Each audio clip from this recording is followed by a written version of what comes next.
तलै नजानु।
सारौनी गाँव में इतना पुलिस कभी ना आ रहा आए चला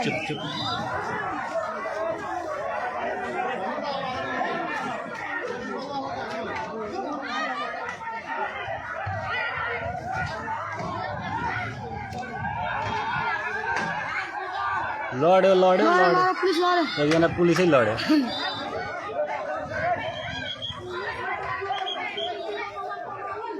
लड्यो एकजना पुलिसै लड्यो।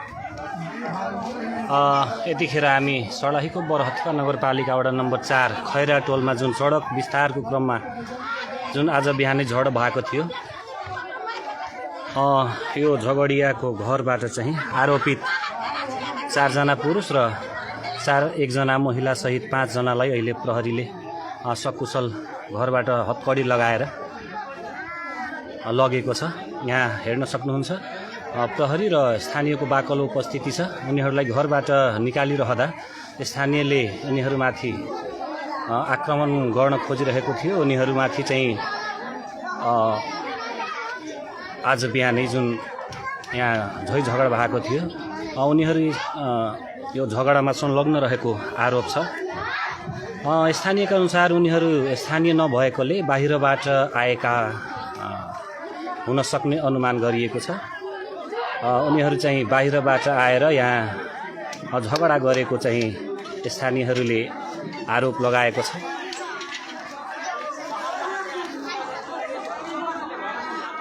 यता यो घरबाट निकालेर उनीहरूलाई अहिले प्रहरीले लगेको छ। आज बिहानै सडक विस्तारको क्रममा चाहिँ दुई पक्षबीच झडप भएको थियो र झडपको क्रममा 1जना प्रहरी सहित 3 जना घाइते भएका थिए र 2 राउन्ड गोली पनि चलेको स्थानीयहरूले बताएका छन्।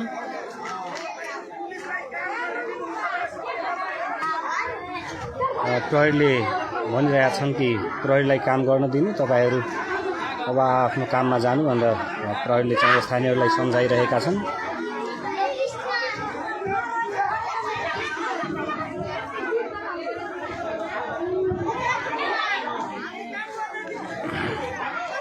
यहाँहरूलाई थप जानकारी दिउँ, लगभग आधे घण्टा पहिला सोही भनेपछि यही घरबाट आरोपित बनिएका यस बरहत्तर नगरपालिका वडा नम्बर 4 का वडा अध्यक्ष आरोपित बनिएका वडा अध्यक्ष लखिन्द्र महतोलाई प्रहरीले हतकडी लगाएर घरबाट निकालेर लगेको थियो भने अहिले थप 4 जना पुरुष र 1 जना महिलालाई पनि सोही घरबाट यही घरबाट निकालेर